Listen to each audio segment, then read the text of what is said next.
Então, hoje a gente começa, né, o curso de Fundamento de Mecânica dos Sólidos e Fluidos.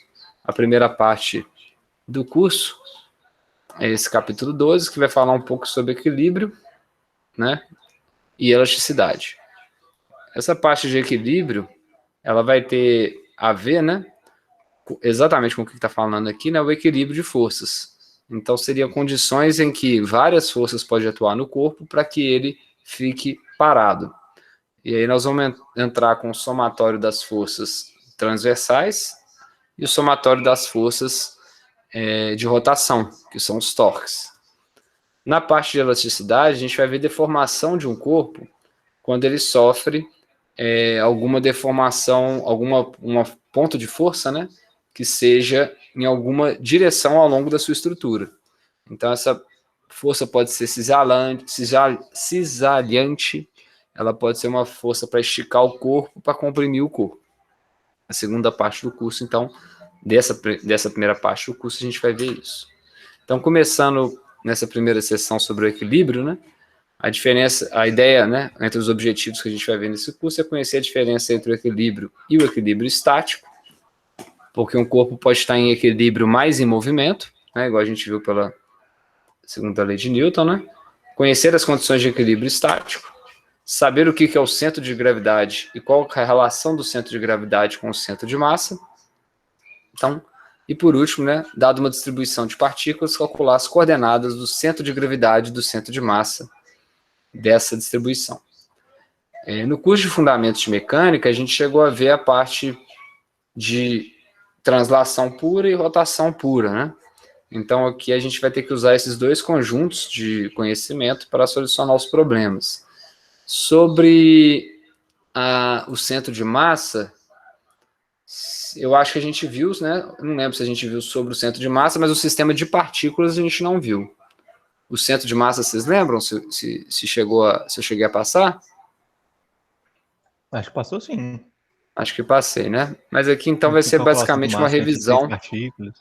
Isso, então aqui vai ser praticamente uma revisãozinha desse conteúdo da física mecânica, né? Então, muitas vezes, né, dependendo do sistema físico que está sendo estudado, a gente quer que eles estejam em equilíbrio, né, e permaneçam estáveis, né? Então, vamos considerar alguns casos, né? O livro em repouso em cima de uma mesa, por exemplo, é uma situação que ele está em equilíbrio, né? Uma bola de boliche que rola em uma superfície lisa, com pouco atrito, por exemplo, ou nenhum atrito, né? Muitas vezes ela desliza. Um ventilador de teto que gira, uma roda de bicicleta que se move e uma estrada com velocidade constantes. Então, em todos esses casos, né, a gente quer que esses objetos estejam, né, num certo equilíbrio estável, né, para não cair. Nesse caso aqui, né, para você acertar os pinos de boliche, e aqui para você não cair de bicicleta, né. Para cada um desses objetos que a gente está vendo aqui, o momento linear do centro de massa é constante. Vocês lembram o que era o momento linear de um corpo? Ou quantidade de movimento?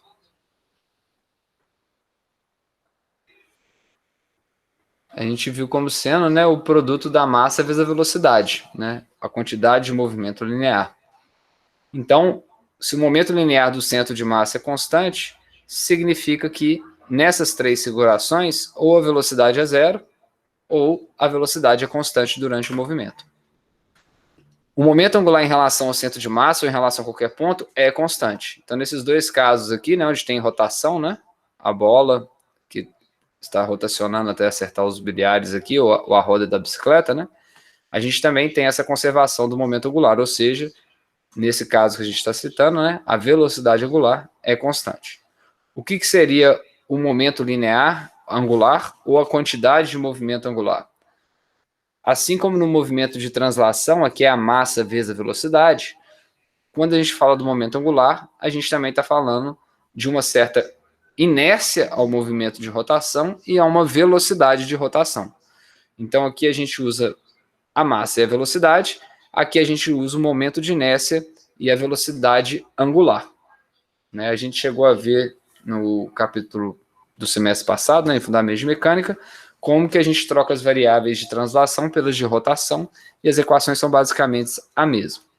É lógico que o momento angular ele tem ainda uma outra forma de escrever ele, que seria, né, o braço de alavanca que um corpo está sofrendo, né, um momento linear. Então, se eu tenho um corpo que eu soltei ele em uma certa altura aqui, né, e ele tem uma velocidade, que ele está indo para uma direção caindo, por exemplo, em relação ao minha linha de visão, né, esse corpo vai estar variando a quantidade de movimento angular em relação a essa linha, porque ele está variando o ângulo que eu estou vendo aqui à medida que ele cai, que seria esse produto dessa distância, né? Que seria esse braço de alavanca que a gente chama do meu olho até o ponto que está o objeto, e a massa vezes a velocidade dele caindo. Seria uma outra forma de dizer, né? Então a gente diz que esses objetos estão em equilíbrio quando o momento angular e o momento linear são constantes, né? Os dois momentos. E então nesse capítulo a gente vai estudar principalmente objetos que estejam em repouso, nos quais, né, tanto o momento linear quanto o momento angular sejam nulos. A gente diz que esses objetos estão em equilíbrio estático, e dos 4 objetos mencionados no exemplo anterior, apenas o livro, né, está em equilíbrio estático, nesse caso, né, porque ele é o único que está parado, o restante está em movimento. Eu vou dar uma pausa nesse slide só para eu escrever essas equações que dá uma relembrada, né, no que a gente viu dessa parte do semestre passado. Tá dando para vocês verem aí? Deixa eu aumentar um pouco aqui. Fecha aqui, que eu acho que vai ganhar um espacinho. Ótimo. Então, a gente chegou a ver, só para relembrar aqui, né, que a quantidade de movimento, né, o momento P. Então, se eu tenho um objeto que está se movendo para cá, né, com uma certa velocidade v, e ele tem uma massa m, significa que a quantidade de movimento linear, né, desse objeto, é a massa vezes a velocidade. Agora, se eu tenho aqui, né, então o análogo, né, dessa quantidade de movimento que é utilizada na translação, né, seria a quantidade de movimento angular, né, na rotação. Então, a gente chegou a ver, né, esse momento angular como sendo o momento de inércia do corpo vezes a sua velocidade angular. Então, basicamente, aqui é a resistência ao movimento de translação, um momento de inércia é a resistência ao movimento de rotação, velocidade de translação, velocidade de rotação. E muitas vezes, dependendo do corpo, se ele for um sistema de partículas, por exemplo, a gente pode trabalhar com o momento de inércia, né, como sendo a distribuição da massa em torno do centro de rotação. Então, o mesmo corpo, né, ele pode ter momentos de inércia diferentes, dependendo de como que a gente está rotacionando ele, se é ao longo de um eixo maior ou ao longo de um eixo menor.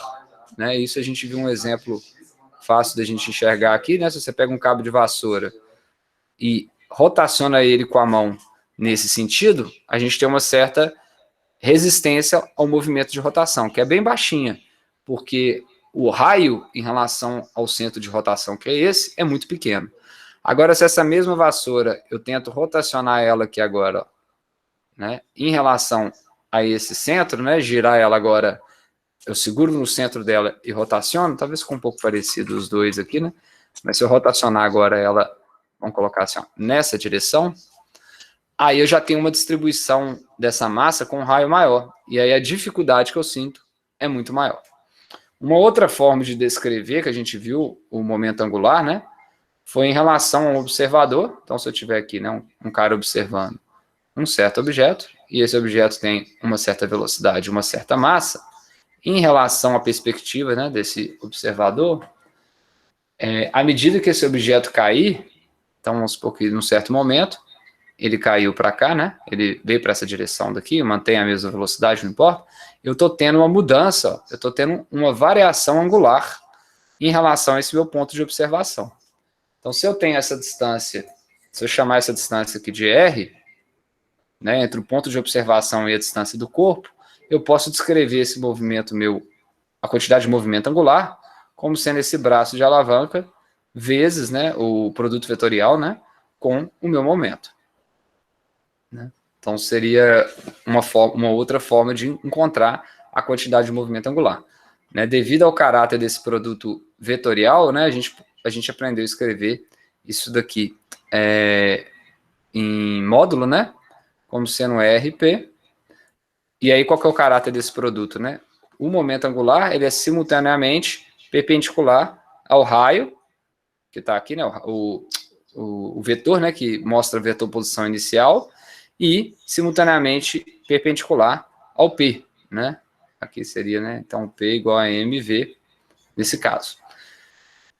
Se esses dois forem paralelos, o ângulo entre eles, o momento angular é zero, ou seja, se o corpo tivesse com uma velocidade para essa direção, ele não varia esse ângulo com o tempo de acordo com a linha do observador. Então, só para ilustrar aqui, né? Se ele tivesse se movendo, né, para cá, aí ficou com a mesma cor, vai cadê? Vou botar de amarelo para ficar mais claro. Então, se o corpo estivesse se movendo para cá, com uma certa velocidade, o momento angular dele ia ser nulo. Porque os dois são paralelos. Então, a gente viu que quando esse ângulo é zero, esse momento angular vai dar nulo. E quando esse ângulo é 90, igual está aqui, o momento angular é máximo. Então, esse caráter, né, que em zero tem que dar zero, a gente vê que ele tem, né, uma dependência daqui do produto vetorial com o seno do ângulo entre RP. Né? Pode pensar assim, né? Eu coloco aqui, depende da nomenclatura que vai usar.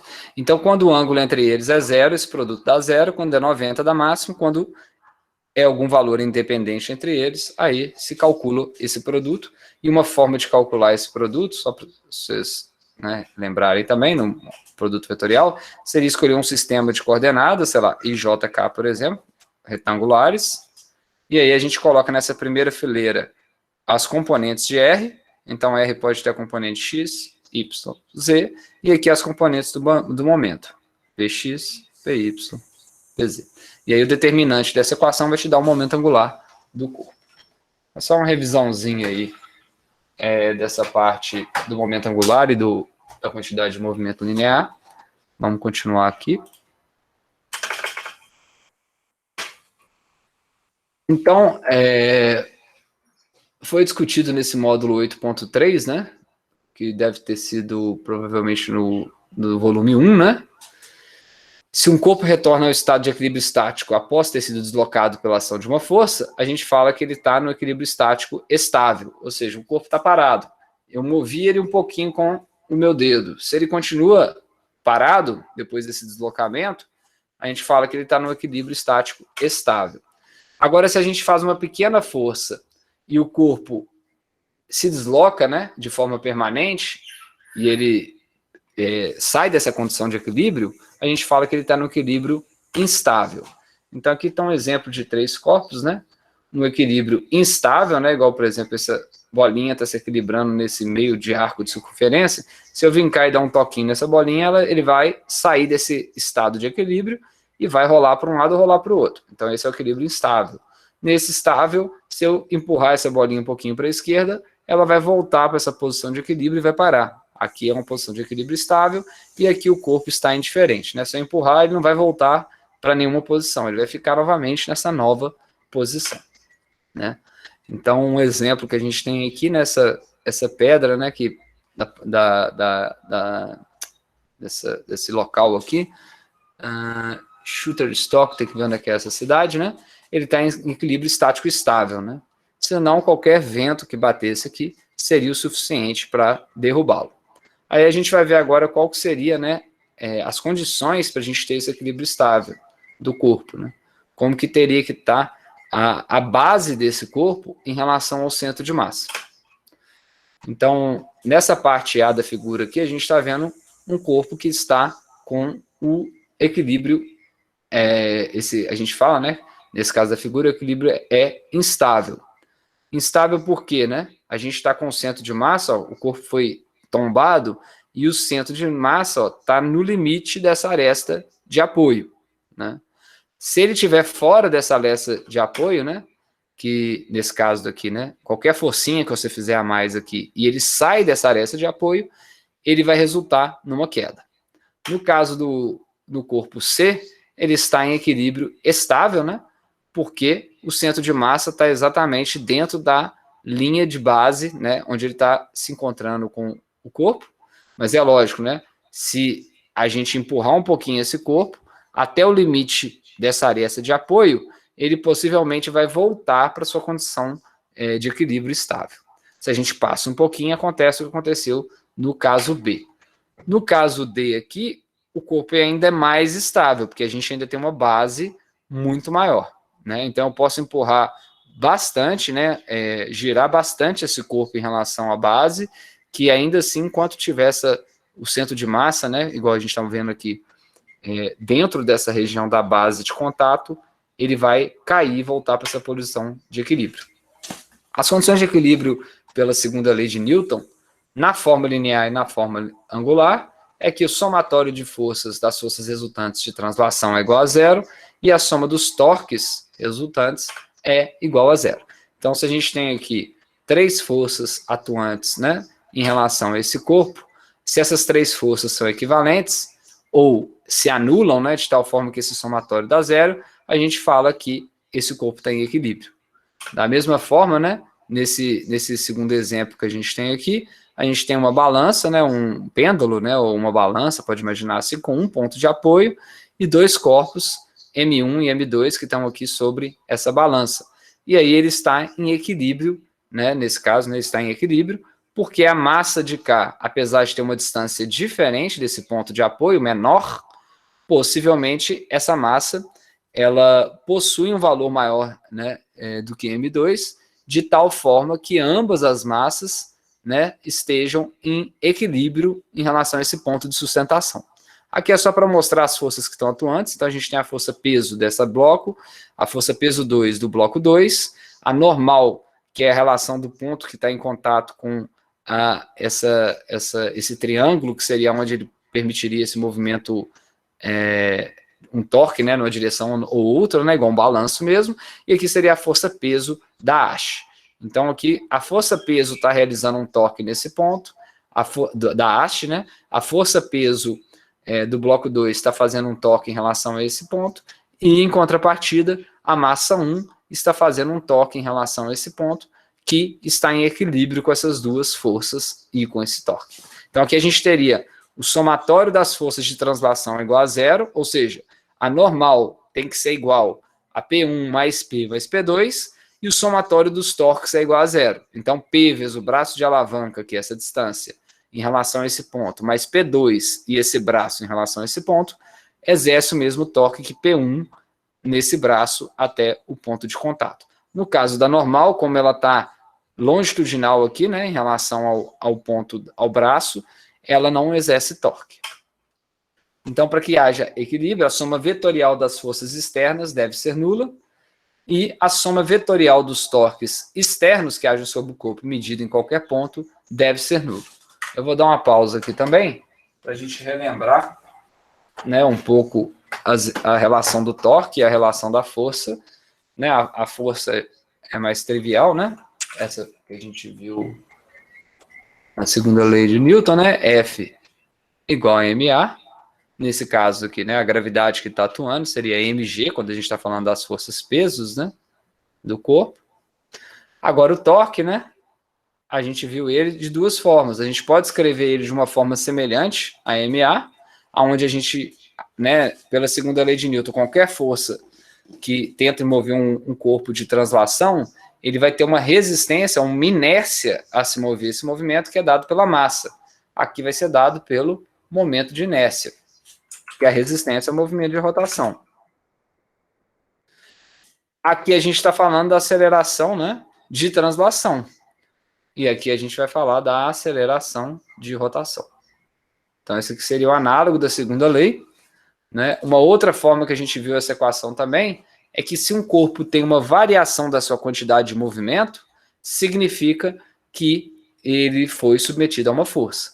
Então, Newton, na verdade, quando ele fez a segunda lei, ele não escreveu F igual a ma. Ele escreveu que F é igual à variação da quantidade de movimento no tempo. Como a quantidade de movimento é a massa vezes a velocidade, a massa do corpo permanece constante, a variação da velocidade no tempo é a aceleração. então ela acaba caindo na equação de cima. Mas a forma que ele escreveu é: qualquer corpo que varia a sua quantidade de movimento no tempo, ou seja, varia a sua velocidade, nesse caso, no tempo, significa que ele está sob a ação de uma força. Da mesma forma, a gente pode também escrever essa equação, né? Que o torque, né? Ele acontece devido à variação do momento angular. Então, se eu tenho variação do meu momento angular no tempo, significa que uma força atuou num certo braço de alavanca. Se eu for colocar aqui agora um observador, para a gente ver também a forma vetorial de escrever o torque, né? Então, se eu tenho um observador olhando aqui, e eu tenho uma bolinha de massa m, por exemplo, que está saindo está caindo com a aceleração da gravidade, então vamos falar que ela tem um peso igual a mg. À medida que o tempo passa e ela está caindo, né, eu tenho uma variação, né, um torque exercido por esse, aqui estaria meu braço de alavanca visual. Então, a força-peso, em relação ao meu ponto de observação, né, está realizando um torque nesse corpo, para baixo, e esse torque, né, seria o produto, né, inicialmente, desse braço de alavanca com a nossa força. Nesse caso, eu vou colocar a força F genérica, que pode ser a força-peso ou qualquer número. Então, da mesma forma, né, a gente pode escrever esse torque como sendo RF seno do ângulo entre eles, o módulo, né? Então, ó, se eu tenho uma força atuante e eu estou observando numa certa linha de visão, e esse corpo começou a cair, ele está variando a quantidade de angular dele no tempo, porque à medida que ele cai, o ângulo em relação ao meu ponto de observação está variando. Então, ele está ganhando uma quantidade de movimento angular. Então, é importante a gente lembrar que para existir torque, não precisa estar fazendo movimento circular. E em relação ao braço de alavanca, ou o ponto de observação, que ele tenha que ter essa queda, né? Então, na hora que a gente for trabalhar com equilíbrio de torques ou de forças, a gente vai trabalhar com o somatório das forças para ter o equilíbrio superior, né? Então, nesse caso daqui, né, vamos só para ilustrar um pouquinho melhor, né? Se eu colocar aqui que a distância é L1, né? Essa distância desse corpo até aqui é L1. Se eu chamar essa distância desse corpo até aqui de L2, e eu chamar a distância do centro de massa até do centro de massa do corpo, né? Que aqui é o centro de massa dessa haste, né? Até esse ponto de sustentação aqui de L barra LB, se a gente fosse montar esse somatório de forças, né? Essa primeira equação, ela levaria a gente, né? Então, o somatório das forças, que seria igual à força resultante, ela vai ser o quê? Então, se a gente teria que escolher, né, o meu positivo é para cima, então vamos supor que a gente coloca aqui, né, o positivo y para cima, então seria o quê? A força normal, né, mais a força P1, mais a força P2, mais a força P, tem que ser igual a zero. Aqui eu botei tudo mais, né, porque eu estou escrevendo em forma vetorial, aí entraria, né, o sinal correspondente quando você substituísse esses vetores. Da mesma forma, a gente vai fazer o somatório dos torques, que é igual ao torque resultante, tem que ser igual a zero, aí vai ser em relação a um ponto de contato. Então, vamos supor que a gente escolhe esse ponto de contato, que é o mais óbvio, né, porque está encostado aqui. Então, nós teríamos aquela regra, né, se você faz a regra da mão direita e seu dedão, né, da rotação do torque nesse sentido, anti-horário, e o seu dedão está saindo aí da tela do computador, é um torque positivo, e no sentido horário, com o dedão entrando para o computador, seria um sentido negativo. Então, se a gente olhar em relação a esse ponto de rotação, daqui, né, esse torque está querendo girar esse corpo, ó, no sentido anti-horário. Então, P1 seria positivo e os outros torques seriam negativos, né? Então, se a gente fosse colocar ele dessa forma, aqui a gente teria P1 vezes L1, né? Então, vamos colocar aqui que o torque gerado pelo corpo 1, mais o torque gerado pelo corpo 2, mais o torque gerado pela barra. Então, esse daqui faria um torque para essa direção, P e P2, um torque na direção contrária, e esse somatório tem que ser igual a zero. Então, isso é só para ilustrar, aqui é a mesma coisa. Então, F1 mais F2 mais F3 tem que ser igual a zero para esse corpo estar em equilíbrio. Então, aqui teria só translação, e aqui teria translação e rotação. Então, dependendo do problema, ele pode omitir o valor de P1 e te perguntar qual que é a massa desse corpo para que isso esteja em equilíbrio. Então, a gente vai ver diversos problemas que vão abordar esse equilíbrio de forças. Então, para simplificar os cálculos, a gente pode separar essas forças, né, na direção x e y, ou z, por exemplo, e a mesma coisa o torque. Para o equilíbrio seja estático, a gente tem que ter, além dessas condições do somatório serem zero, porque o somatório pode ser zero e o corpo está com movimento retilíneo uniforme, velocidade constante. Mas para ele estar estático, parado, significa que também, além dessas condições, o momento do corpo, né, linear, a quantidade de movimento deve ser nula. E o momento angular do corpo deve ser nulo. Porque senão ele pode estar girando com velocidade constante em torno do seu eixo, então ele vai estar em equilíbrio, mas não é estático, ou ele poderia estar andando com a velocidade constante ao longo de um eixo, o que ele estaria em equilíbrio, mas não estático. Então aqui nessa figura é um exemplo para a gente praticar visualmente, né? Está mostrando 6 vistas de uma barra, sobre a qual 2 ou mais forças atuam perpendicularmente à maior dimensão, né? Então essas forças estão atuando nas direções das setas. Se o módulo da força podem ser ajustados, então eles não são constantes, não têm o mesmo valor, a gente pode ajustar, em que situação a barra pode estar em equilíbrio estático? Vamos lá, nesse primeiro caso daqui, como que a gente poderia testar para saber se ele está em equilíbrio estático ou não? Primeiro seria, né, as translações, né? Do ponto de vista de translação, se a gente tem um par, ou uma força para um lado ou outra por outro, ela sempre poderia ter valores, né, que se anulariam para ela não subir nem descer. Vamos tentar analisar em relação ao torque. Ó. Se eu colocar, por exemplo, o meu centro de rotação, porque é um torque em relação a qual ponto? A gente escolhe o ponto. Então, eu posso escolher o ponto para descobrir se vai ter um movimento de rotação ou não sobre aonde está uma força. Porque eu elimino o torque gerado por ela. Então, se eu venho cá e coloco o meu ponto de rotação como sendo abaixo dessa seta não faz torque. Se essa seta não faz torque, sobrou só essa. Se essa seta faz torque e só tem ela, então o torque daqui nunca vai ser nulo. Vocês conseguem entender o raciocínio? Então, na letra A, não existe a possibilidade da gente ter um equilíbrio estático. Qual que são as possibilidades que vocês acham que tem aqui da gente ter equilíbrio estático? Na B e na C.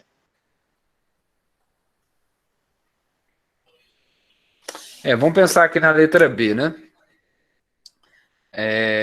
Vamos colocar, por exemplo, aqui, ó, o meu ponto de rotação sobre essa força. Coloquei ele aqui, ó, sobre essa força. Então, ela não realiza torque. Sobrou 2 forças aqui que não são nulas. Então, elas vão fazer torque. Então, elas vão fazer torque. A letra C, você tem razão, ó. A letra C, eu posso vir cá e colocar meu centro de rotação aqui, ó. Por exemplo, nessa que está para cima. Aí eu elimino ela. Aí eu posso ajustar essas...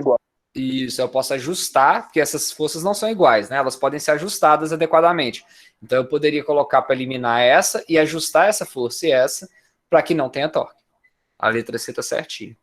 A letra D é a mesma coisa, ó. Se eu venho cá e elimino uma dessas forças, a de cá, né? Por exemplo. Vamos pensar aqui. Poderia eliminar... Hã? Dá para ajustar as duas da esquerda para ter o mesmo torque da direita, que não é a última.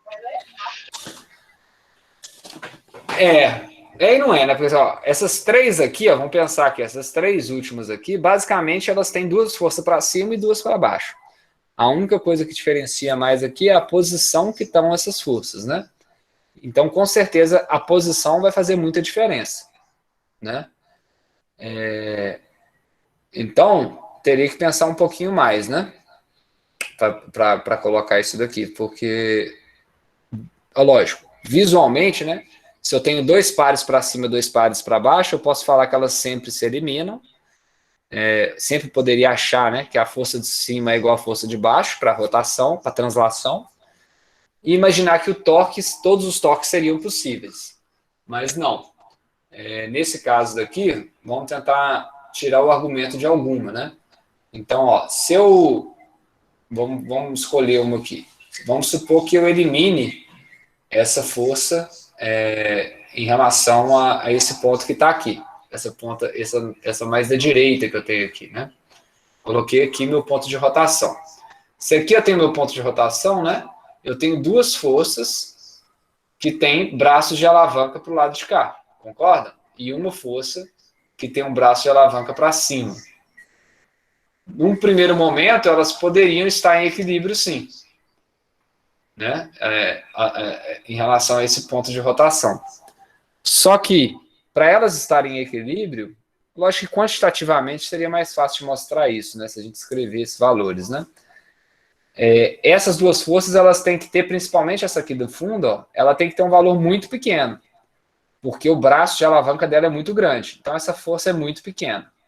Aí nós vamos pegar essas duas forças agora. Vocês concordam que essa força de baixo aqui, essa que está para baixo, ela tem que ser um pouquinho menor do que essa força que está para cima. Então, a gente tem uma força muito pequena para baixo e uma força que tem que ser um pouquinho menor do que essa. A conclusão é o quê? Possivelmente essas duas forças, mesmo que eu consiga equilibrar a rotação, né? Colocando aqui o meu braço de alavanca e fazendo com que o torque gerado por essa seja equivalente ao torque gerado por essas duas, né? Dificilmente a translação vai bater, porque eu tenho que julgar para muito pequeno o valor dessa força. Essa força continua sendo menor do que essa, ou seja, essas duas forças são menores do que essa. E aí, como é que eu vou compensar nesse caso com essa força que ainda vai somar para cima? Então, acaba sendo possível da gente visualizar uma situação de equilíbrio do torque, né, na rotação, mas acaba inviabilizando o equilíbrio na translação, que a gente vai ter essa força menor que essa força menor do que essa, e ainda uma outra força que está aqui. Não é muito, talvez, óbvio, mas é mais qualitativo, né? Já na letra já na letra E é uma situação diferente, ó, porque se eu colocar agora no mesmo lugar, né, o meu torque aqui, ó, reparem que agora não, essa força vai ter que ser muito mais baixa, mas essa força daqui agora, ó, ela é menor do que a de cá, porque essa está mais próxima do meu braço de alavanca. Então acaba sendo uma situação que eu consigo manter o equilíbrio igual ao de outro para o torque, para o giro, né, igual esse daqui também conseguiria manter, mas também eu posso imaginar que teria uma forma agora de ajuste, né, da translação também. Porque eu tenho que essa força é menor do que essa, consequentemente, né, essa força vai ser menor do que essa e eu posso achar um ajuste para isso. Então, a letra E seria um caso mais fácil de visualizar. Então, na E eu acho que seria mais possível, né? Mas é lógico, a gente está num argumento qualitativo aqui, né? Na letra F, vamos tentar ver aqui a mesma ideia, né? Eu tenho essas duas forças atuantes aqui, então vamos colocar que eu coloque aqui um braço de alavanca, vamos imaginar aqui, nessa força que está aqui, ó, nessa que está aqui para baixo. Tanto faz, né? Vamos colocar nessa do canto aqui, ó. Então, se essa força está para baixo, eu coloquei meu braço de alavanca aqui, ela não participa. Então, eu tenho um braço de alavanca muito grande aqui, onde essa força tem que ser muito menor do que essas duas, né? Somadas. Então, na rotação, eu consigo imaginar uma situação, né, que essas duas forças, bem menores do que essa, consigam entrar no equilíbrio para que não tenha rotação. E na translação, se essas duas forças são menores do que essa, mas em relação ao braço de alavanca, né, somadas, elas poderiam ser maior? Aí está um pouquinho mais difícil de ver essa daqui, né? Então, pode ser que o F caia assim, no caso também. Mas a letra A, a letra B e a letra D, né, eu acho que não seriam opções. Então, letra C, letra E e letra F é o que o livro indica. Aqui talvez um pouquinho mais difícil de enxergar, tá? Então, é só para a gente tentar ver visualmente, né? Lógico que os exercícios não vão ser muito bem assim, vocês vão realmente calcular e descobrir quais são os torques necessários para ter os equilíbrios.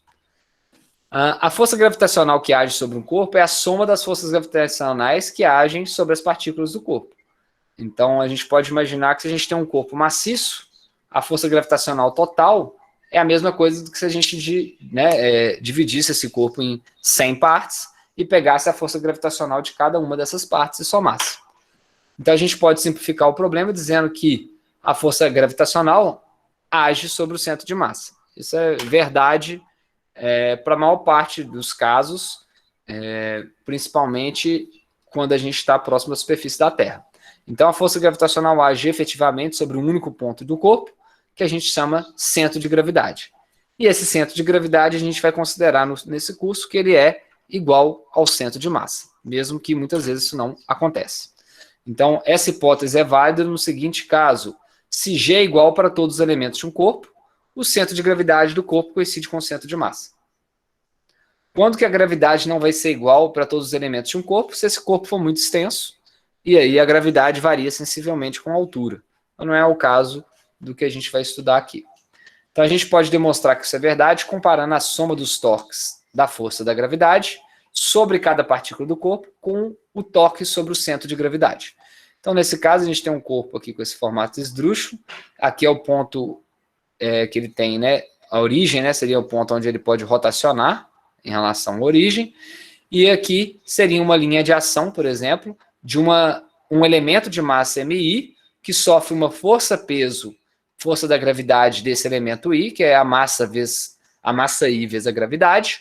Então, em relação a esse ponto e esse braço de alavanca, a gente tem que o corpo sofre um torque, que como eles são perpendiculares aqui, em todos os pontos do corpo, a gravidade vai ser perpendicular a esse eixo, ao eixo do braço de alavanca. Então, a gente pode falar que o torque total que esse corpo vai sofrer de cada elemento de massa desse é o somatório de xi, fgi. Ou seja, eu tenho o elemento xi desse ponto, o x2, que é um pouquinho mais na frente, o x3, até que eu tenha a composição de todos os pontos desse corpo. E aí a ideia seria mostrar que o torque gerado pela soma de todas as partículas que está aqui é equivalente ao torque gerado pela força da gravidade, levando em conta a massa total do corpo, a massa vezes a gravidade total, e a distância do braço de alavanca até o centro de massa do corpo, que é o centro de gravidade. Então, nesse segundo caso, no caso de cá, nós estamos colocando, então, pegando somente o centro de gravidade do corpo, que está aqui distribuído, e o braço de alavanca em relação a esse centro de gravidade. Vocês lembram como é que descobre o centro de gravidade de um corpo? Do semestre passado? Uma forma de descobrir? Somar as partículas e dividir pela distância ou pela massa total? Ou de uma forma prática, Você pode pegar um corpo que é assimétrico e segurar ele por um certo ponto, Aí ele vai deixar ele pendular. Aí ele vai acabar se alinhando ao longo de uma linha que passa pelo centro de massa. Aí você vai cá e marca essa linha. Depois você pega uma outra posição, o corpo, e deixa ele pendular. E faz uma nova linha. O encontro dessas linhas é onde que ele vai ter uma situação de equilíbrio. E nessa situação é onde que você consegue equilibrar esse corpo. Tá? Visualmente, só para ver. Mas o jeito que você falou seria a forma de calcular na mão, a soma dessas forças. Então a gente sabe que a força que está atuando nesse centro de gravidade é igual a massa I vezes a gravidade no ponto I, mas a gravidade tem o mesmo valor, independente da posição. Aqui são corpos que estão com distâncias físicas pequenas. Então, se a gente divide ambos os membros da equação superior aqui, por G, pela gravidade, que é igual, independente de ser do centro de massa ou de ser de cada elemento desse corpo, a gente encontra que o centro de gravidade, x de cg, é igual a 1 sobre a massa, mais os somatórios da distribuição espacial de cada elemento dessa massa. O segundo elemento dessa equação aqui é a nossa definição do centro de massa. Então, se a gravidade não altera ao longo das posições do corpo, o que não acontece com a gente é que as variações da gravidade ao longo de um corpo de até 5 metros, 10 metros na superfície da Terra é zero, então a gente pode falar que o centro de massa é igual ao centro de gravidade. Tá? Na verdade, quando a gente viu isso, a gente nem discutiu a hipótese de não ser. Mas para corpos muito extensos, onde a gravidade pode variar ao longo da distribuição do corpo, isso não vai ser verdade. Então a gente fecha aqui a parte essa primeira parte que seria sobre equilíbrio, e entramos na segunda seção, que é alguns exemplos desse equilíbrio estático. Tá? Então a ideia dessa segunda seção é aplicar as condições de força e de torque para equilíbrio estático. Então a gente vai ver exemplos agora de aplicação e saber qual que é a escolha que a gente pode fazer da origem em relação aos torques para simplificar o cálculo. Porque com isso a gente viu que a gente pode eliminar uma força desconhecida. Então, um primeiro exemplo para vocês tentarem fazer aqui, né, eu posso dar um tempinho se vocês quiserem. A figura está mostrando uma vista de cima de uma barra homogênea, então a gente está vendo ela por cima, em equilíbrio estático. Então, vamos fazer a parte conceitual. É possível determinar o módulo das forças desconhecidas F1 e F2 equilibrando as forças? Então, ó, a gente tem 20 newtons para cima nessa barra, 10 para baixo, F1 para baixo aqui, 30 para baixo e F2 para cima. Se eu usar somente o equilíbrio de forças, ou seja, não é o equilíbrio de torques, é o equilíbrio das forças de translação, ou seja, a somatória das forças que estão indo para o sentido positivo com o somatório das forças do sentido negativo, tem que ser igual a zero. Eu consigo determinar o módulo de F1 e F2 somente com essa equação? Sim ou não? Consegue. A princípio, eu acho que sim, professor. Então, ó, vamos pensar que a gente vai ter só uma equação e quantas incógnitas? 2, né? Então, nesse caso... de um sistema, né? A gente precisaria do sistema usando tanto o equilíbrio de forças quanto o equilíbrio de torques. Então, a resposta seria não.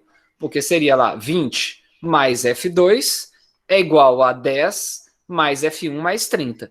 Então, a gente tem duas incógnitas em uma equação só. Então, só com equilíbrio de forças, a gente não descobre os dois.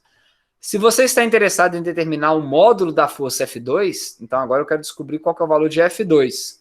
Usando uma equação de equilíbrio de torques, agora não é equilíbrio de força, é de torque, onde que a gente deve colocar o eixo de rotação para eliminar a força 2 da equação? Sobre a força 2 ali? A gente quer encontrar o módulo da força 2. Tá meio mal feito, né? Então, na verdade, a pergunta deveria, onde você deve colocar o eixo de rotação para eliminar F1 da equação, né? Você não quer eliminar F2. Se você eliminar F2 da equação, Sim, você não vai ter ele, né? Que é o que você quer descobrir, né? Sim. Então, onde que vocês acham que tem que colocar do torque? Sobre F1 ali. Exatamente, no ponto de aplicação de F1. Aqui tem um erro de digitação, com certeza. Porque aí, se você colocar o torque em F1, ó, ele não entra no torque. Vai entrar só F2. E aí, no equilíbrio de forças, eu descubro F2 só com uma equação, porque eu vou ter só uma incógnita. Por último, né? Se o módulo de F2 é 65 newtons, qual é o módulo de F1? E aí, vocês conseguem fazer de cabeça aí? Quanto que vale F1 se F2 vale 65? 45? 45, perfeito. Então, pela translação, eu já consigo fazer. 20 mais 65 é 85. 85 menos 40 é 45, que é o que F1 tem que ter. Né? Poderíamos ser feitos, então, pela translação, é o que está aqui, né? A soma é igual a zero, acharia 45 newtons. Poderia ser feito pelos torques também. Então, pelo torque, né? Aqui eu eliminei D de todas as equações, porque D é equivalente, né? Então, todo braço de alavanca vai ter D. Colocando o meu braço de alavanca em F2, porque eu quero descobrir F1. Então, vamos supor que eu nem tenha F2, que seria a pergunta da letra B, né? No ponto de aplicação de F1, se você quisesse descobrir F2. Mas como eu quero descobrir F1, eu vou colocar o torque em F2. Então, o que a gente vai ter de torques, ó, em relação a isso? Vamos lá. O torque de 20 newtons... Vamos ver aqui, tá? Menos 4 vezes 10 newtons. Menos 6 vezes F1. Ah, não, foi utilizado. Então, aqui nesse exemplo que está feito aqui, tá? Porque já está pronto, eu vou usar ele. O braço de alavanca foi colocado em 20 newtons, tá? Eu coloquei o braço de alavanca aqui. Então, o primeiro termo que vai ter de torque vai ser 10 newtons com 4D de braço de alavanca no sentido horário. Então, ficou menos 4. O D aqui eu eliminei de todos, tá? Vezes 10 newtons, beleza? Então, é a contribuição dessa força. O próximo que está contribuindo para esse ponto em 20 newtons é a força F1, que é o que eu quero descobrir. E qual que é a distância dele? 6D. E é negativo porque ele faz no sentido horário. Então, ficou menos 6 vezes a força F1. O próximo seria a força de 30 newtons, que está com 7D. Então, ficou menos 7 vezes 30 newtons. E, por último, a força 2, que está numa distância de 8D. Por isso, mais 8 vezes 60 newtons, que era no sentido oposto. Então, fazendo pelos torques e colocando o torque no ponto onde tem 20 newtons, você também descobriria que a força F1 vale 45 newtons. Oh, desculpa, 45 newtons. Perfeito. Então, aqui foi feito pelo torque, usando como braço de alavanca o ponto de 20 newtons, e aqui pela translação. Equilíbrio de uma viga horizontal. Agora ele quer que a gente determine qual que é a força E. Essa força E... vamos ver aqui. Então, aqui está o nosso sistema, né? Duas balanças com uma viga e um bloco. E aqui seria o diagrama de corpo livre, onde a gente vai ter a força E, que está aqui agora, né? Que é a força que essa balança está medindo, a normal a ela. Aqui a gente teria a força que essa balança está medindo nesse ponto de sustentação. Aqui a gente teria a força peso da viga, que está aqui no seu centro de massa. E aqui a gente teria a força peso do bloco, que está no centro de massa do bloco. E aqui as distâncias que eles têm em relação à origem. Então as forças verticais se equilibram, mas isso não basta, porque a gente tem duas incógnitas, né? A força dessa balança e a força dessa balança. Duas incógnitas para a gente descobrir. As massas do bloco e da viga a gente tem, então a gente tem as forças pesos que estão aqui embaixo. Então a gente também tem que equilibrar os torques. Mas para isso uma escolha criteriosa dos eixos vai facilitar a gente escolher, descobrir a força que está na balança da esquerda. Aqui seria esquerda e direita, talvez, tá? Então, como que eu faço para montar as equações do torque e eliminar uma das forças que eu não quero, que seria essa da direita?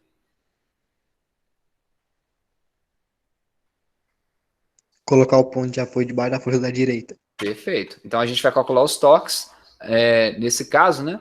Aí ele colocou para x igual a 0 aqui, né? X igual a 0 seria o de cá. Aí teria que usar duas incógnitas, né? Nesse caso. Então,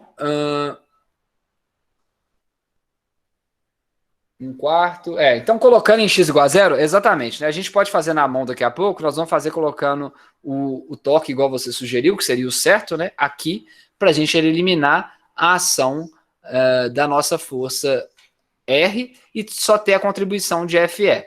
Mas, nesse problema, pode ser que tenha algum problema aqui de digitação e ele queria saber o FD, que aqui está chamado de FR. Não importa, né? O que ele está calculando aqui seria qual que seria o braço de alavanca para esse F de cá. Deixa eu ver se eu consigo mudar aqui. Não, eu colei como imagem, né? Então, provavelmente o livro que errou aqui na pergunta, ele queria saber o FR e não o FE. Então, vou responder primeiro para descobrir essa força FD, né, que é o F da direita, e depois a gente faz, igual você sugeriu, colocando o ponto aqui para descobrir a F da esquerda. Então, somando os torques em relação a x igual a 0, ou seja, colocando aqui o nosso ponto de sustentação, a gente tem o torque, nesse caso daqui, como ele colocou dos dois lados da equação, ele não ficaria nem negativo nem positivo, né? Ele está somando os torques em módulo desse lado, tem que ser igual em módulo do lado de cá. Então, aqui a gente teria 1/4, L sobre 4, que é o braço de alavanca, vezes a força peso do bloco, que é a massa maiúscula, né, que é do bloco, vezes a gravidade. Aqui a gente teria outra contribuição, que é meio de L, que é esse braço de alavanca, e a força peso da viga, que daria mgl, e isso tem que ser igual ao torque feito pela força da direita, que está F right, né, provavelmente quando eles fizeram a figura, eles mantiveram o R de direito em inglês, ficou a força D vezes o braço L total, que é o tamanho da viga. Ao resolver esse sistema de equações, a gente tem tudo, menos o FD valeria 15 newtons. No equilíbrio de forças, né, que a gente fosse fazer das forças verticais, a gente teria a força da direita mais a força da esquerda tem que ser igual à força peso dos dois blocos, que está aqui. Ao fazer isso, descobriríamos que vale 29 newtons. Vamos fazer, então, né, só para deixar claro, se alguém tiver ficado em dúvida,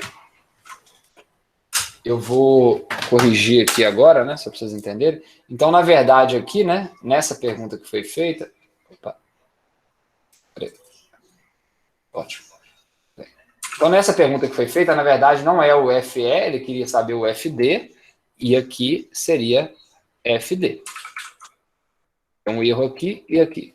Então, o problema foi resolvido para isso. Agora, se nós formos resolver o problema que a gente achou que seria, né, nesse caso, antes da gente perceber o erro do livro, e a gente queria descobrir FE, aí, em vez de usar x igual a 0, nós vamos usar x igual a L. Não é isso? Igual você sugeriu. E aí, nesse caso, o FD vai ser eliminado e a gente descobriria qual que é o FE. Vamos montar a equação aqui, como que ficaria? Vamos montar ela, o somatório dos torques, ser igual a 0, porque ele está fazendo aqui de uma forma em módulo. Né? A gente pode tentar colocar um pouquinho o caráter, não do produto vetorial, porque é tudo 90 graus, né? Mas pelo menos colocar o sentido certo do torque, e no final isso aqui tem que ser igual a 0, né? Aqui ele já colocou o equilíbrio dos dois lados. Então, como que ficariam os torques em relação a x igual a L? Deixa eu melhorar aqui, que está um garranchão. Então, aqui a gente está fazendo x igual a L, só para vocês terem outro exemplo, tá? O somatório dos torques é igual a 0. Qual que é o primeiro cara que contribui para esse torque daqui? Seria esse daqui, não é isso? A força da viga. Então, a força da viga, ó, ela está fazendo um torque no sentido anti-horário, que seria positivo. Então, a primeira contribuição nossa seria a força-peso da viga, vezes o braço da alavanca, que é L sobre 2. Positivo, porque está no sentido anti-horário. Da mesma forma, a força-peso do bloco, vezes essa distância, vai dar o torque também positivo. Então, a força-peso do bloco. Só que agora a gente tem quanto de distância? Isso aqui é 1/4, aqui é 3/4. 3L sobre 4. E eliminando isso, que é a gente tem interesse em descobrir, que seria a força da esquerda, né? Nós iríamos somar menos, porque esse torque agora é sentido horário negativo, a força da esquerda, que a gente quer descobrir da balança, né, que ela está marcando, vezes o próprio L. Aqui a gente vê que o L pouco importa, a gente pode eliminar ele, e agora sim, a força da esquerda seria igual a força peso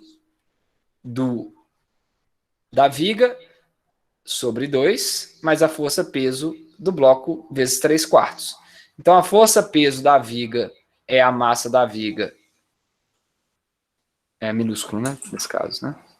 A massa da viga vezes a gravidade, dividido por 2, esse primeiro termo, e mais, né, 3/4 da massa do bloco vezes o L que a gente eliminou. Então, nesse caso daqui, né, só para lembrar, o L foi eliminado das 3 equações, que ele está em tudo, porque isso aqui é igual a 0, sobrou somente esse termo. Tá muito pequeno, gente, ou tá dando para enxergar? Então, substituindo os valores aqui, Mzinho 1,8, vezes a gravidade, ele não fala quanto que ele usou aqui, vamos usar 9,8. Vou até colocar em evidência, né, porque ficaria mais fácil a gente imaginar. Então, aqui é 1,8 dividido por 2, 0,9, mais 3/4 da massa grande, a massa grande é 2,7. Vai ficar meio complicado a gente fazer isso daqui, né? Então, vou colocar 3/4 de 2,7 e tudo isso vezes 9,8. Né? Seria esse cálculo daqui. Aqui eu já dividi por 2. Então, a força vai ser igual a... Vamos fazer aqui na calculadora. Então, 2,7, que é a parte mais difícil aqui de fazer de cabeça, né?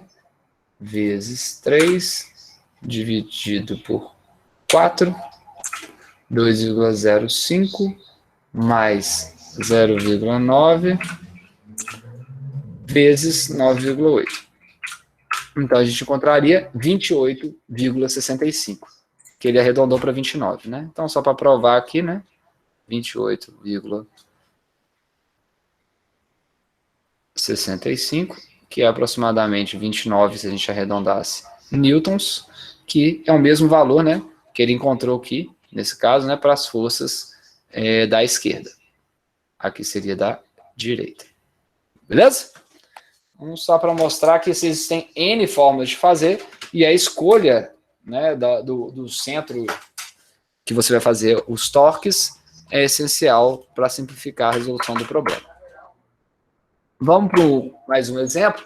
Equilíbrio de uma lança de guindaste. Então tem essa lança aqui, onde a gente tem um cabo de sustentação, uma corda, uma dobradiça. Então determine a tração do cabo, a tração da corda, então a tração do cabo, da corda, e a força F exercida pela dobradiça sobre a viga, que está aqui, né? Ou sobre a viga seria aqui, né? Então aqui a gente tem o diagrama de corpo livre. Então a gente está colocando aqui quais são as forças que estão atuando na viga. A força peso, tá aqui, dela. No caso da origem da dobradiça, ela vai ter duas forças, uma horizontal e uma vertical. Essa vertical, né, está fazendo o equilíbrio de translação nesse eixo, e a horizontal o equilíbrio de translação no eixo daqui. O cabo está puxando para trás, né, a viga, então ele só tem esse sentido, e a corda está puxando para baixo. Então dá para ver que a gente tem que ter um equilíbrio aqui das translações e das rotações. Aqui estão as massas e as dimensões A e B do cabo e da distância, né, do cabo até o início da dobradiça. Então a ideia seria calcular os torques. A gente pode escolher uma origem, por exemplo, como sendo a própria origem do sistema de coordenadas. Aí a gente consegue eliminar, que a gente tem muita incógnita aqui, ó. Vamos perceber, a gente tem um cabo, o T da corda e duas aqui componentes da dobradiça. Então se a gente colocar o torque aqui, ó, autoralmente a gente só sobrou duas equações, o cabo e a corda. Então somando os torques, né, e usando a tensão na corda igual a força peso, né, que esse bloco, né, o cofre está fazendo. Então, montando as nossas equações, o que a gente tem? Em relação à origem, né, o cabo está realizando um torque que tem a ver com a distância A. Então, aqui é o braço de alavanca do cabo, ó, essa distância A, vezes o cabo. E no sentido que ele está rodando é positivo. Menos o torque que a corda está exercendo, que é a força-peso desse bloco para baixo, vezes B, que é a distância do cabo. Menos o torque que o centro de massa da própria viga gera para baixo. Aí esse torque tem a ver com metade do valor de B, que ele está exatamente no centro de B aqui. E isso tudo tem que ser igual a zero. Então a gente tem qual que é a tensão na corda, que tem a ver com o peso do bloco, a gente só não tem a tensão do cabo. Então com esse sistema de equações, substituindo os valores, a gente encontra a tensão no cabo. Agora que a gente tem a tensão no cabo, né? Ele queria a tração do cabo, a tração da corda. A da corda é trivial, né? Que a da corda é igual à força-peso, já foi resolvida. Então agora faltou a força F exercida pela dobradiça sobre a viga. O jeito mais fácil de eu fazer agora é o somatório de forças, seria por translação. Então, somando as forças horizontais e verticais, FH tem que ser igual a F do cabo. Então tá aqui, FH igual a F do cabo. 6.100, no sentido oposto, né, a direção oposta, e as forças verticais tem que ser igual à soma das duas forças pesos, a da corda e a da viga. E aí vocês encontraríamos depois, né, a força horizontal, a força vertical, e para encontrar a força total, né, que seria ao longo dessa direção daqui, né, perpendicular, a gente teria que fazer o quadrado desse, mas o quadrado desse raiz. Tá bom? Então esse é um outro exemplo de aplicação do equilíbrio para descobrir forças desconhecidas, e a gente viu que a escolha, né, da origem na dobradiça simplificou para a gente descobrir qual que seria a tensão no cabo. Senão a gente teria 3 incógnitas nessa equação para uma equação só, e não daria para resolver. Um segundo exemplo, ficou meio ruim esse trem aqui, né? Eu acabei não colocando um efeito para ele sumir daqui, então ele vai ficar aqui mesmo. Torre inclinada de Pisa, né? Então aqui estaria a torre original, aqui como que seria a torre com um certo ângulo, né, que ela tem hoje, então determina o aumento percentual da reação de apoio da direita por causa da inclinação da torre. Então ele fala que o raio, cadê o raio? 2 vezes o raio, né, que ela é cilíndrica, né? Então, 2 vezes o raio vale 9,8 metros, então ela tem 18 metros de diâmetro, a torre, uma altura de 60 metros, e o ângulo que ela cedeu devido à compactação do solo, né, foi de 5,5 graus. Então, aqui a gente tem 2 sistemas, diagramas de corpo livre, para o sistema dela em equilíbrio, quando ela foi construída, e no novo equilíbrio dela, depois que ela deu uma entortada para um dos lados, né? Então, aqui, trabalhando primeiro nesse sistema onde a gente tem o equilíbrio, a gente tem a força-peso que está no centro de massa da torre, e temos a força normal, né, a torre. Aqui ele colocou como se ela tivesse somente, nesse caso daqui, ele está colocando o ponto de apoio como sendo a força normal à direita. Então, é como se ele estivesse colocando, né, que a gente poderia colocar essa força normal em qualquer ponto, né? Ele colocou aqui nesse apoio da direita, né? Então, a gente faria no primeiro momento, né, sem a inclinação, a força normal da direita é igual a metade da gravidade. Por que é metade da gravidade? Vamos analisar aqui, ó. Se ele está dividindo entre esquerda e direita, e ela está simetricamente, né, distribuída, né, nesse caso, o torque que a normal da direita estaria fazendo em relação ao centro de massa, que eu colocar aqui, né, tem que ser igual ao torque que a parte da esquerda está fazendo em relação ao centro de massa. E se eu somar essas duas contribuições em relação à minha gravidade, a soma dos dois tem que dar o valor da gravidade. Então, sem a inclinação, a força normal da direita seria metade da força da gravidade, força-peso. Qual que é o deslocamento do centro de massa? Cadê? D. Tá. Então, nesse caso daqui, agora não. Agora a gente tem uma mudança devido a essa inclinação, né, no caso B, e a gente tem um deslocamento do centro de massa um pouquinho, né? Então, ele desligou horizontal de quanto? Meio de H, que é a altura que ele está, né? Então, aqui é um triângulo, né? Eu estou pegando essa altura e estou descobrindo qual que seria essa distânciazinha D horizontal, o quanto que ela saiu em relação ao centro de massa. Aqui, como é um ângulo muito pequeno, possivelmente a gente está considerando que a altura H não caiu tanto. A altura H é a mesma, né? Então, se eu tenho 30 metros de altura e um deslocamento bem pequenininho, infinitesimal, em termos dessa altura de 30 metros, que é meia altura, né? Se ele andou 5 graus, a altura praticamente não variou. Agora, essa distância horizontal, sim, ela vai ser pertinente. Então, calculando esse D, né, como sendo meio de H tangente de θ, então se eu pego a tangente de θ, eu estou pegando o cateto oposto sobre o cateto adjacente, isolando D, eu fico com meio de H tangente de θ. Todo mundo entendeu como é que vem essa expressão aqui? Gustavo, eu fiquei com uma dúvida. Até que a parte da expressão deu para entender, é mais essa questão da altura. Porque, como você falou, não tem como entortar e manter a mesma altura. Aí, sendo pouca a inclinação, dá para entender porque que permanece. O que eu não entendi é como que a gente pode considerar o chão dela ainda nivelar. Tipo, aquele ponto O continuar sendo o mesmo. Porque quando a torre de Pisa, ela entortou, ela meio que entrou também um pouco pro chão, não foi? Mas um lado só, né? Um lado só. Esse ponto continuou aqui, né? Mas, então, tipo, se o chão, no caso, também ficar com ângulo, a conta não ia ser afetada, não?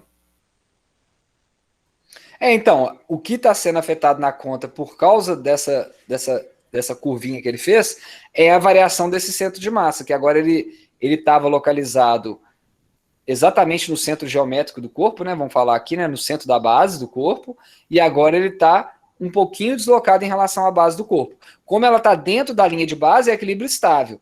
No dia que ela se entortar de tal forma que esse novo centro de massa fique fora da base, aí ela cai. Mas aqui eles exageraram, né? Visualmente, né?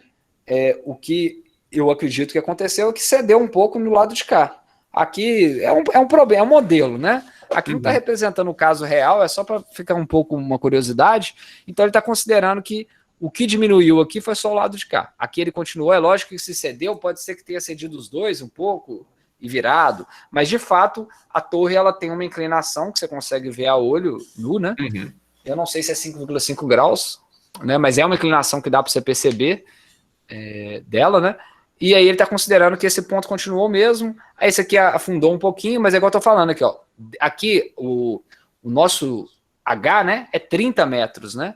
Uhum. E esse ângulo daqui, como é muito pequeno, vai dar um número bem pequenininho essa distância. Então, o que ele perdeu de altura daqui é nada comparado, né? É bem pouco, né? Eu falo assim, comparado a esse deslocamento que a gente tem horizontal. Mas eu digo, se eu colocasse até a primeira imagem em uma rampa, eu teria que fazer alguma conta diferente para achar a força normal? Não. Continua o mesmo processo, né? No primeiro momento a gente colocaria que a força normal é uma só, né? Que estaria aqui no centro da base aqui, né? Com um valor igual a força-peso. Mas aqui, como ele está diferenciando, né? Justamente para descobrir a reação do apoio do lado direito, então, nesse primeiro caso, o esquerdo e o direito são equivalentes. No caso de cá, devido a esse deslocamento do centro de massa, o lado direito, né? Vai ter vamos falar assim, ele vai sofrer uma força maior, né? Vai ter que acontecer mais. Então ele vai aumentar um pouquinho. Aí a ideia seria descobrir o quanto. Não entendi. Agora ficou mais claro. Obrigado. Eu tô vendo aqui o problema dessa solução aqui é que ele não vai substituindo, ele não substitui, né? Ele faz ele meio... Você disse por uma relação? Ele tá fazendo aqui, como é que chama? Sem substituir, né? Mas se a gente substituir isso aqui, daqui a pouco a gente volta a substituir, a gente vai ver que o valor de D é muito menor do que o valor de H, para a gente falar que ele perdeu um pouquinho dessa altura. Então aqui, ó, fazendo a soma dos torques, né, em relação ao centro de massa, agora, então aqui está o centro de massa continua sendo o mesmo, a nossa origem, né, está do lado de cá. Então aqui agora a gente tem uma nova posição do centro de massa com esse deslocamento da torre, que seria o R, que é o raio, que é o centro de massa original, mais o D, que é esse deslocamentozinho que ele teve. Então, fazendo a soma dos torques igual a zero, em relação, né, a essa origem que a gente tem aqui, a gente tem a força massa vezes a gravidade, que está atuando agora na distância de R mais D, enquanto que a gente tem o torque fazendo em relação ao ponto direito, né, fazendo agora com a mesma distância de 2Rs. Então, ficou 2Rs F menos D e menos R vezes mg. Não, esse aqui é do primeiro. Esse aqui é do primeiro caso, tá, gente? Eu tô lendo aqui como se fosse o de baixo. Peraí, deixa eu organizar isso melhor. Esse daqui é do caso de cima.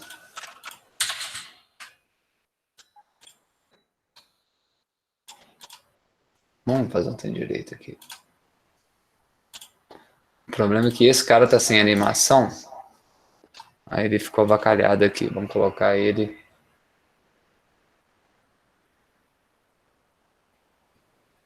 aqui. Um pouquinho antes ainda. Então, aqui com a soma dos torques, nesse caso inicial aqui, a gente descobriria que essa força normal vale mg sobre 2, né? Colocando aqui a nossa origem como um eixo de rotação, fazendo que 2 vezes R vezes a força de torque à direita, desculpa, a força normal à direita, menos R vezes a força do centro de massa, né, fazendo o braço de alavanca ao contrário, tem que ser igual a zero, então a gente encontraria que a força normal à direita vale mg sobre 2. Tá? Tangente de θ agora. Qual que é a tangente desse ângulo daqui? É o cateto oposto. Cateto oposto sobre a nossa hipotenusa. Né? Vão indo para cá. Então, sem inclinação, FND é igual a meio de mg. Deslocamento do centro de massa, então. Né? Daria... porque aqui é a altura sobre 2, tá? Por isso que aparece 2 aqui. Tá meio confuso, né? Mas a tangente de θ ela é igual ao quê? Cateto oposto, D, sobre cateto adjacente, que é meio de H. Então, meio de H vira 2DH, tá? Então, com isso, a gente isola o D. Isolando o D, encontramos o valor dele. Vamos montar o centro, a nova força, que seria agora, né? O torque gerado, né? Devido a esse deslocamento pequeno. Então, a gente teria, da mesma forma, em relação à origem, FND sendo aplicado com 2Rs, então aqui daria FND vezes 2Rs, né? Foi passado para o lado de cá dividindo, mas ele estaria do lado de cá com equilíbrio de torques, e do lado de cá fazendo o balanço seria Rzão mais D vezes mg, do lado de cá. Isolando, então, passando 2R para o lado de cá e substituindo, seria o aumento, né, que se teria na normal do lado direito seria de 29%. Deixa eu fazer as anotações aqui do que eu falei, porque do jeito que eu tirei do livro aqui, ele ficou um pouquinho Não sei se gerou dúvida, né? Mas a ideia antes, um passo antes desse daqui, seria que o somatório dos torques seria igual a zero, e aí a gente teria, né? Igual a gente fez aqui, né? 2R vezes a força normal da direita, menos, né? No sentido positivo, menos R mais D vezes mg, que seria essa força-peso. Então, dessa equação daqui, isso aqui tem que ser igual a zero, que ele chegou nessa. Então, ele isolou aqui a força normal da direita como seno mg R mais D sobre 2R. Substituindo.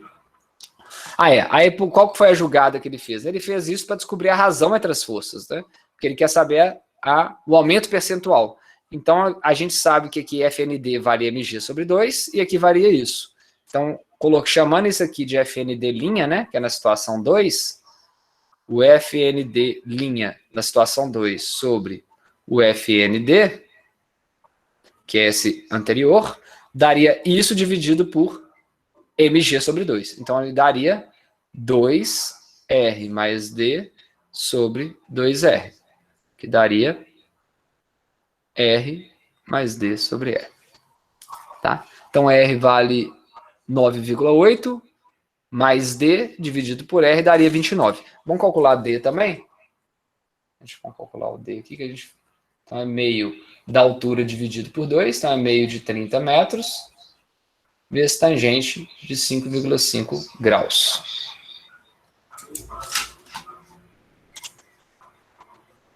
Então, vamos calcular a tangente de 5,5 graus primeiro.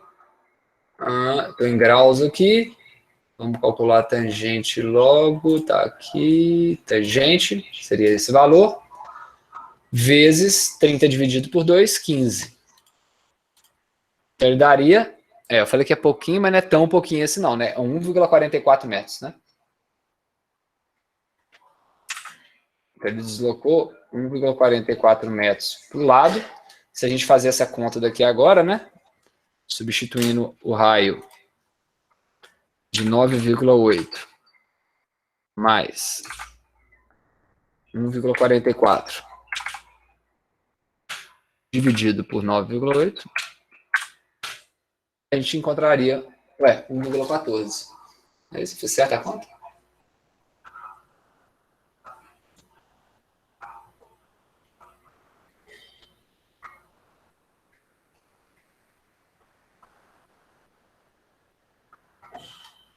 Vou só confirmar se ele fez. Não sei bem que estava... não, pode ser que seja... Não, DEG é degree, né? Essas calculadoras aqui, vamos tentar fazer com o outro. Não deu mesmo, não.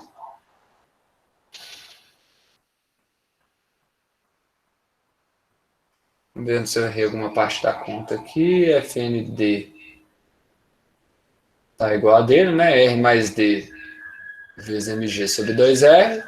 FND sobre FND anterior. É mg sobre 2. O 2 sobe para cima.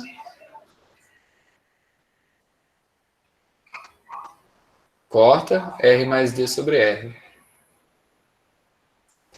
Como ele não fez a conta dele, eu acredito mais na minha aqui.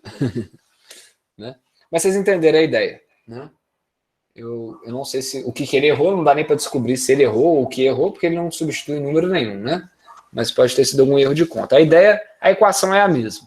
Né? Os valores de R a gente substituiu certo, né? 9,8. D. 30 vezes tangente de 5,5. Só se aqui na calculadora eu tiver uma conta errada, deixa eu botar 5,5 com grade. Multiplicar, então, por 15, seria 1,29. Não, mas aí o aumento percentual vai ser menor ainda, né? O outro foi 1,14? Não, o outro foi 1,14, né? Que a gente achou, 1,44. Se com esse... Eu acho que tá certo do jeito que a gente fez assim. Seria o DEG aqui, né? Seria o DEG. Vamos repetir de novo a conta? 5,5. Tangente, 0,09 vezes 30, que é metade da altura, 2,88. Agora deu outro valor? Então eu devo ter errado na conta aqui. Vamos zerar tudo de novo aqui. Vamos fazer essa conta do D de novo, né? 15 vezes tangente de 5,5. Então, 5,5, tá aqui em graus, tangente, vezes 30. Eu posso ter colocado... já sei o erro que eu fiz aqui, ó. Aqui é H sobre 2. H sobre 2 é 60 sobre 2 é 30. Eu deixei um meio a mais aqui. Então, na verdade, 30 já é metade. Então, é isso vezes 30. 2,88. Tá. Então, o erro aqui foi realmente meu. Vamos apagar aqui. Porque aqui seria 30, né? 60, desculpa. Agora sim, dá 2,88. Vamos fazer aqui. Então aqui é 60. Aqui daria 2,88, né? A gente achou 1,44 porque eu dividi 2 vezes por 2. Voltando no cálculo, então agora com 2,88 ficou 2,88 mais 9,8 dividido por 9,8. Perfeito. 1,29 igual a resposta encontrada ali.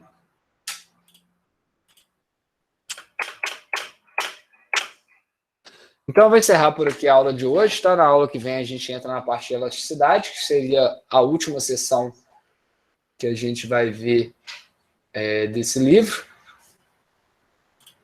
Alguma dúvida? Vou interromper aqui a gravação.